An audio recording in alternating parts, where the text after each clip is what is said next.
The other day, my dad and I were sitting and watching Turner Classic Movies, something that we don't often do together, but I do treasure when we do. And this movie came on. It's called Earth vs. the Flying Saucers. It's not a good movie by any measure. The dialogue is terrible, the effects are very dated, and I don't think it passes the Bechdel test at all. Yet, for some reason, I was entranced. I absolutely fell in love with the movie. I fell in love with it so much that I decided to remake 3 effect shots from this now one of my favorite and beloved movies. The key to remaking the VFX shots from the movie is understanding how they were made in the first place. This was with Dynamation. Dynamation can actually be broken down fairly simply. There is a projector and a rear screen, a stop-motion stage, and a glass pane. The basic principle of this is animating the stop-motion object in the terms of Earth versus the Flying Saucers, a UFO, in time with the rear screen projection. As you can see, the rear screen projector would move forward 1 frame, and the animator would then change the stop-motion object's movement by also 1 frame. And over time, you would get stop-motion animation in time with live-action effects. The glass pane in front of the stop-motion set is used for compositing. If you're really interested in the subject, I actually highly recommend the Royal Ocean Film Society video on Dynamation, which is quite good. So taking this principle of Dynamation was actually fairly simple in Blender. Okay, so first we're going to show modeling. It was pretty simple. I started out with a UV sphere, then cut it in half, and then, made a saucer out of it. Here's a fun fact about those little orb things I'm modeling right now on the side. That's actually what Ray Harryhausen attached the invisible wire to for modeling and Dynamation for the movie. So yeah.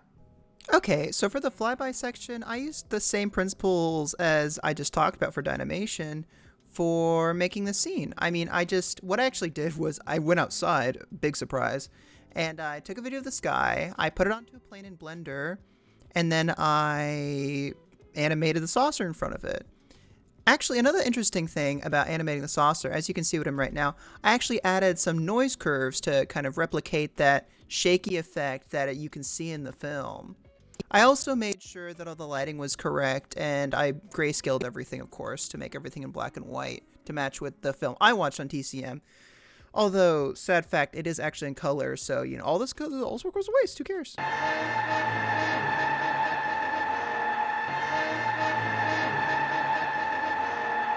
Okay, I hate to say it, but this is actually where I started having a lot of fun. I got into Photoshop for this shot, and I cropped out the Washington Monument. I literally live near DC, yet I don't know what the Washington Monument is called. That's embarrassing, but whatever. So I cropped this out, and I created a transparent layer with the Washington Monument on it so that I could import it in Blender as an invisible plane, so that I could actually put that in front of the shot I used from the last scene with the clouds moving and stuff. Actually, you can see it right here. Well, this is different. I use this for the still. But you'll see, when we go into Blender, I actually put them in as 2 separate planes in Blender. Here you go, right here. In the background, I have the grayscaled version of the video I took of me touching grass outside. And then I added a little bit of jitter to that in front of it to kind of recreate the, shaky cam person who took way too much caffeine right before he started filming effect.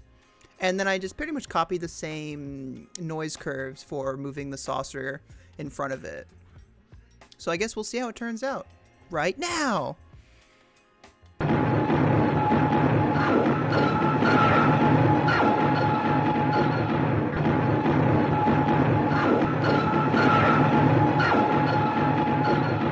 Okay, so this is where I actually had the most fun. I had a lot of fun here. Just making the saucer. I'll link it in the description, but there's a method for basically stealing 2D planes and projecting them onto 3D objects. I think it's made by, it's Default Cube, and it's really, really good. And I basically used that same principle, but for a cube as opposed to a plane, which is, not that different. So yeah, and then I modeled this, and basically later on you'll see I self-fracture it to do the destruction as opposed to, the hand stop-motion animating that Ray Harryhausen did. And he's a legend, of course. And, me just having fun with the footage. And I had to accurately recreate the way that the saucer hits the Washington Monument. Yet the self-fracture and animation stuff was all done in simulation. So I didn't really mess with any of that. I just kind of, you know, let the simulation do whatever it does. Yeah, here I'm actually like really, really into, for some random reason, matching the exact descent path of the ship, even though it doesn't matter. But yeah, I don't know. I had a lot of fun. This was my favorite. Oh, here we go. That's a self-fraction I just did.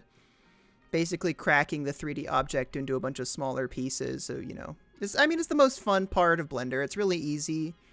I had a lot of fun.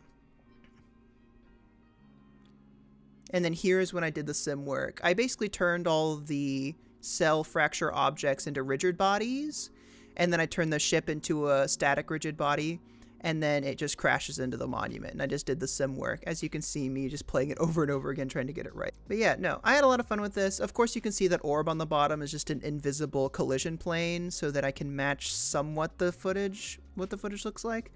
And it looks fine. But yeah, I had a lot of fun with this. If you want a more in-depth tutorial on on self-fracture and rigid bodies, there are thousands on YouTube. And then I did it as an invisible plane. I rendered it with a transparent background, and then I did some matte work on the original footage to basically so I can put my effect into movie.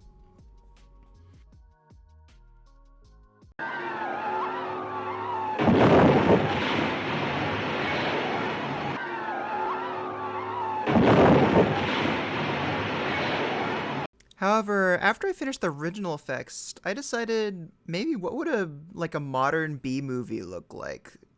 So I made that in Blender, and I had a lot of fun.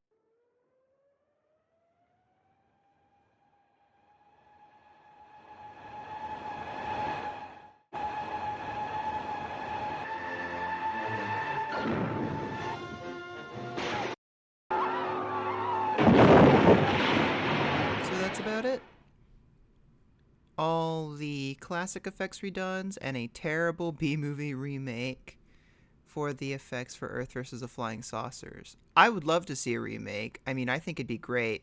I'd be laughing the entire time. It's going to be just like the RoboCop 2014 remake. But yeah, I had a lot of fun. I hope you all did too. And although there is one thing while making this that kind of stuck in my mind, Turner Classic Movies is called Turner Classic Movies, and I would not call this movie a classic per se. I mean, it's good. I loved it, but I don't think it belongs in the same place as The Wizard of Oz, Godfather, and Magic Mike.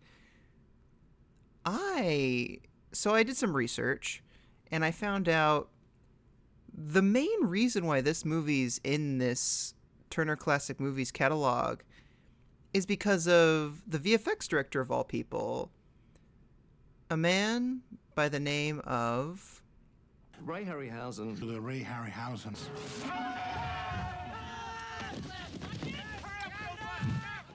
Ray, we owe you more than we can ever really express based on all of the roads that you pioneered and built from dirt into a superhighway of eventual digital technology.